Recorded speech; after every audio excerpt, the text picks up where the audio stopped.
The Queen's Baton will be making its way to the John Cummings Stadium in Carluke on June the 22nd. Recreational Manager for Carluke Leisure Centre and Lanark Swimming Pool, Vicki Kennedy, reveals what's in store and what future legacy she hopes the Commonwealth Games will leave. First of all, we're really excited to have had the Queen's Baton really coming to Carluke. It's a really significant thing, obviously, for the town and the area. We're planning a sort of morning of activity with the Baton arriving at some point sort of early morning, and we're getting it for half an hour, so it's going to be able to be passed around amongst local school children. The event we're putting on is very much a mass participation event, so it'll be about lots and lots of local people getting to try different sports which are linked to the Commonwealth Games, and that's going to be heavily provided through the clubs, because they're obviously where the people would be directed to go to if they want to join in. An athletics club, a swimming club, etc. And we've got lots of other activities going on for the families that day, so that we hopefully get a real participation and real buzz about the place for this big event. Most of our work's been done with thinking about the clubs that we work with in the area.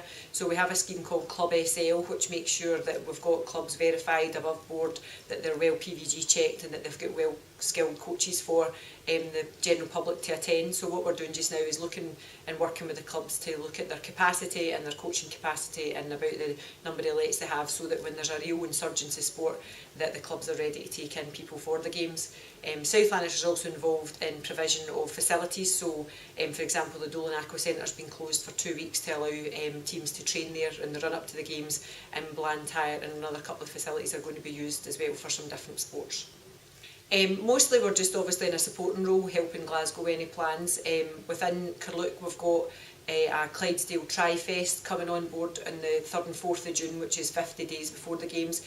In that we're going to be inviting the 41 local primary schools in Clydesdale to bring 14 children along to get to participate in triathlon for the first time potentially. This is an event we've actually run differently for the past 2 years, but this year we've widened it to be over 2 days, and we're really focusing on it having a Commonwealth theme, so getting the kids to learn about a country and then bringing along some flags and maybe dressing appropriate to the country that we've allocated them. Because obviously this is quite a large actual sporting venue with a lot of dry side space, and obviously the athletics tracks and the football pitches, we do envisage that lots of people becoming interested in sports by watching it on television, because that's always the case. We've obviously just watched the Winter Olympics in at East Kilbride Ice Rink. There's been a real insurgence in participation in both figure skating, ice skating and curling.